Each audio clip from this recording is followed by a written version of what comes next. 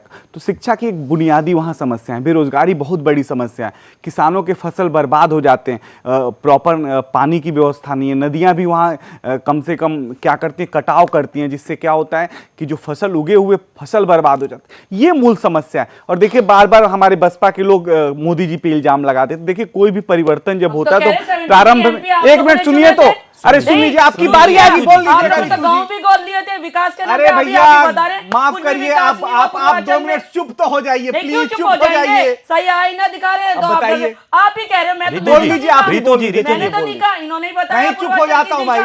और इन्होंने ही आपको गाँव वोट गोद दिए मिल मोदी नहीं जी रहा है, ने। आप गुस्साए जा रही हैं। 73 MP भी इन्हीं के चुने गए, तो सच बात काहे है। गुस्सा रही, ना मत सपा ने, गुस्सा ना होइए, भाजपा थोड़ा ने शांत कोई हो विकास जाइए, नहीं थोड़ी किया, देर सिर्फ शांत हो जुमलों की जाइए, राजनीति प्लीज करते हैं। थोड़ी शांत हो जाइए, सुन लीजिए। मैं इतना ही कहूंगा, देखिए, कोई भी परिवर्तन यहाँ बैठ होता के है। जुमले मत दीजिएगा। अब देखिए, अब ये चिल्लाएंगे जरूर, अपना चिल्लाऊं, कहेंगे। मेरे तो थोड़ा आवाज 2 ऐसी मिनट है। 2 मिनट तो रीतू जी, पेशेंस रखिए, 2 मिनट। देखिए, आप कोई भी भी बोलिए, पहले उनको कोई सुन भी लीजिए, फिर आप परिवर्तन जो, बोल दीजिए। हाँ सुन लीजिए, थोड़ा सा सुन लीजिए। देखिए, कोई भी परिवर्तन प्रारंभ में कठिन होता है और मध्य में थोड़ा बेकार सा लगेगा, लेकिन अंत उसका सबसे अच्छा लेकिन होता है। संदीप जी, हम जब नोटबंदी पे ये लोग सवाल करते हैं, एक चीज, उन्होंने कहा, नोटबंदी को छोड़िए। दिल्ली के रीतू जी, मैं आपकी बात, मैं आपकी मेट्रो से लोग आपका सफर सवाल ही कर रख रहा इतने हूँ। खुश हैं। रीतू वो जी, नहीं आप ही का करेंगे, सवाल रख रहा हूँ ये मैं। करेंगे नहीं, रीतू वो जी, करेगा, उसको करने रीतू नहीं जी, देंगे। आप ही का सवाल रख रहा हूँ मैं। इस तरह देखिए, से हमारे एक कहावत है, आप चोरी ही का करो, सवाल रख रहा हूँ। कुछ कर सकते हो, सब कर गाल दो ना, बजाते क्यों रहो, नहीं करते कुछ हो? बोलो नहीं, जनता तक सही बात रीतू जी, जाने नहीं दो। अरे रीतू जनता जी, के लिए तो कुछ रीतू सोच जी, लो भैया। बीजेपी के हो रहे हैं, अरे देश के जनता के लिए सोच प्रधानमंत्री का है लीजिए, वो। आप इतनी अच्छी बोलती रीतू है, जी, जनता के लिए आप तो ही सोच का लीजिए। सवाल रख रहा हूं मैं। संदीप जी, एक वाकई ये भी एक बड़ा विषय है। प्रधानमंत्री मोदी ने सभी सांसदों को गांव गोद लेने की बात कही, लेकिन वाकई क्या सभी सांसद, जिन सांसदों ने गांव को गोद में लिया, उन गांव में विकास हो पाया? देखिए, बिल्कुल सही बात है। 2 साल 2.5 साल हुए हैं, उन गाँव को गोद लेके गांव के विकास के लिए जो भी योजनाएं आ रही हैं उसी गांव में खर्च होंगी और उसका एक मॉडल आएंगी कब? मेरी बात योजनाएं एक, रीतू जी, चुप रहिए तो रीतू नहीं, जी, बिल्कुल, क्यों? रीतू जी, चुप वो रहो। गांव में जाती आप है नहीं। आप बिल्कुल कभी जाती हूँ, कहाँ दिखाते हो? पूर्वांचल चले जाइए, दिल्ली से तो स्टूडियो आ गई बस। अरे सर, अभी ये कभी बेकार की पूर्वांचल बातें जाइए ना अच्छी और नहीं क्या लगती गांव में है जाइए, चैनल हर पे। जगह ये काम बात हो रहा अच्छी है, नहीं आपको लगती है कुछ आप नहीं लोगों की। दिखेगा, क्यों आप दिखाई दिखेगा ही नहीं नहीं देता? आपको। आप रीतू लोगों जी की ना आंखें बोलेंगे ज्यादा ना है। बोलने देंगी, रीतू नहीं, जी आप का लोगों की काम है आंखें बीच ज्यादा में कुछ तेज है। जाना, मतलब बोलने हमें नहीं कुछ देंगे दिखाई रीतू दे रहा। जी। काम तुम नहीं अब कर उन्हीं रहे, से पूछ दिखाई लीजिए हमें सवाल नहीं दे रहा। भाई, उनको दिखाई नहीं दे रहा। अब भाई, अब मैं क्या करूं, रीतू जी, धृतराष्ट्र विपक्ष रीतू बन जी, गया तो। आपने जिस तरह से अंसारी बंधुओं को टिकट दिया, बिल्कुल, क्या ये सही था टिकट देना? क्यों नहीं दे सकते? क्या वो और इनके, मैं तो ये इसका- पूछ रही इसका हूँ एक- कि आप- इन्होंने राष्ट्रीय अध्यक्ष तड़ीपार को क्यों बना दिया यूपी में?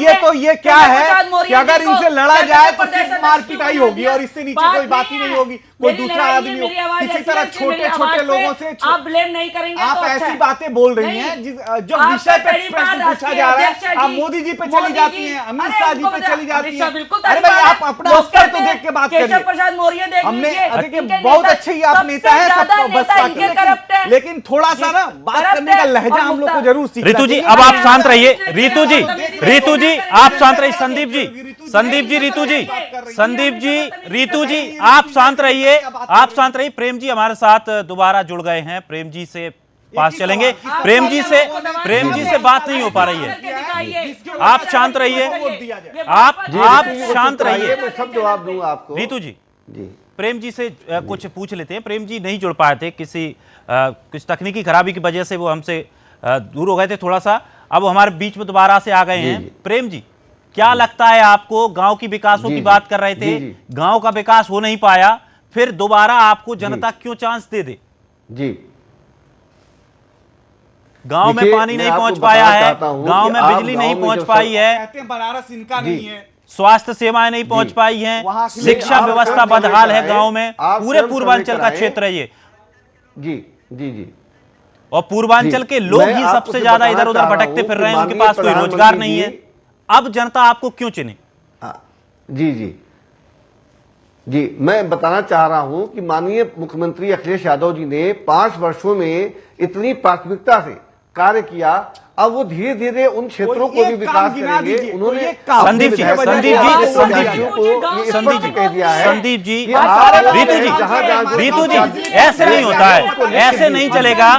ये बीच में बोल रही है, सुनना नहीं चाहती किसी की बात। आप लोग के पेट में दर्द है, परेशान मत होइए, परेशान अजीब मत समस्या है आपकी कि आप ऐसा किसी की करेंगे, सुनना नहीं डिबेट चाहते, आप करेगा किसी तो की सुनना नहीं जनता क्या चाहते। समझेगी? अगर कोई इस कार्यक्रम को देख भी रहा होगा तो वो क्या सोच रहा होगा कि आप लोग किस तरह से ये कोई क्षेत्रों का विकास नहीं करोगे तो गुस्सा नहीं आएगा। आप ऐसे मुझे गुस्सा तो ना यहाँ करिए। बैठ के गुस्सा आ रहा है, वहाँ की जनता जनता को आपको कितना गुस्सा रीतू आ जी, रहा है। इसलिए भाजपा गुस्सा को इसलिए इनके देख पास रहे कोई हैं। मुद्दा ही नहीं है, इसीलिए वो इस तरह भी बीच में डिस्टर्ब कर रही नहीं है। हो रही है, आपके कर्मों को वही तो समझने कह रही लगी हूँ, है, तो मोदी इसमें जी क्यों वहाँ हम क्या गुस्सा कहते हैं, ऐड करने के लिए पहुंच जाते कि आप लोग बड़ी बड़ी पार्टियों से यहाँ पर आए अरे हुए भाई, हैं जब आपसे और पूछा आप जाए तब पार्टियों बोलिए। के चेहरे हैं। अगर आप इस जी। तरह का सपा व्यवहार को करेंगे इससे भी पूछना तो चाहिए, जनता पर भाजपा क्या वालों को संदेश भी। जाएगा कि आपकी मानसिकता क्या है। आप हमारी एक पार्टी, मानसिकता बहुत आप बड़े अच्छी है, पार्टियों सर। से जुड़े हुए हैं, आपने सुन लिया, आपने बोल लिया, अब सिर्फ कृपलानी जी को बोलने दीजिए। थोड़ा पानी पी लीजिए सब। कृपलानी जी,